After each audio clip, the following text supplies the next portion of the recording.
Gérard Goesb, bonjour. Bonjour. Vous avez publié aux éditions L'Harmattan dans la collection Ouverture philosophique, Violence de la nature et plus récemment Violence des hommes.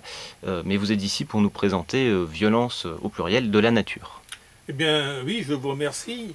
En fait, regardez autour de vous et vous verrez déjà les violences dans votre propre famille et dans les familles des autres, dans votre environnement professionnel et dans les environnements professionnels des autres. En fait, le monde est violé et vibre de violences environnantes.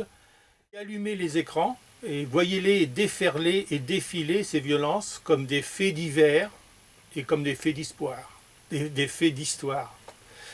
Le mathématicien pourrait vous dire que la violence est fractale, c'est-à-dire qu'elle s'exerce à toutes les échelles du monde, au niveau des individus qui s'agrègent pour finalement former les grandes violences des guerres du globe, et en retour au niveau du globe, au niveau de ces guerres qui retentissent sur les individus pour les anéantir. Alors pour rendre le monde meilleur et pour essayer de faire violence à la violence, pour apaiser la paix, il faut comprendre ce phénomène qui est immémorial et qui n'arrête pas de surgir et sur lequel il faut toujours de nouveau réfléchir. Alors, bien avant les grandes violences des idéologies et bien avant les grandes violences des théologies, avant même les violences des hommes dans leur vie quotidienne, dont je parlerai plus tard, il y a les violences de la nature.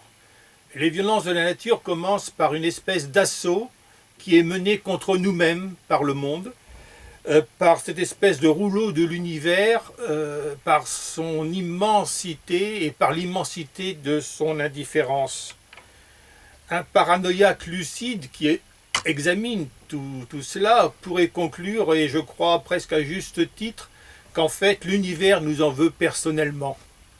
C'est très pessimiste, mais c'est très proche de ce que l'on peut par moments penser. Violence de la nature est un procès à charge contre la nature, contre l'éternité de cette violence qui est inscrite dans le substrat de la substance même des choses, et par sa vocation à nous faire vivre avant que de nous tuer. J'y consacrerai une tétralogie. Violence de la nature est le premier volet. Je reviendrai vous voir d'ici quelque temps pour Violence des hommes, le deuxième volet. Le troisième volet est en cours de rédaction, il s'appellera Violence des dieux. Il nous parlera de la violence des dieux lorsque le ciel est trop plein et que les foudres et les tonnerres de Dieu s'abattent sur les hommes. Et je terminerai, le moment venu, avec Violence des idoles, quand le ciel est trop vide et que ce sont les hommes eux-mêmes qui créent les tonnerres de Dieu et les font abattre sur eux-mêmes. Et à ce moment-là, il nous restera du travail, à savoir trouver le chemin de la sortie, cette sortie que Nietzsche a cherché toute sa vie sans la trouver.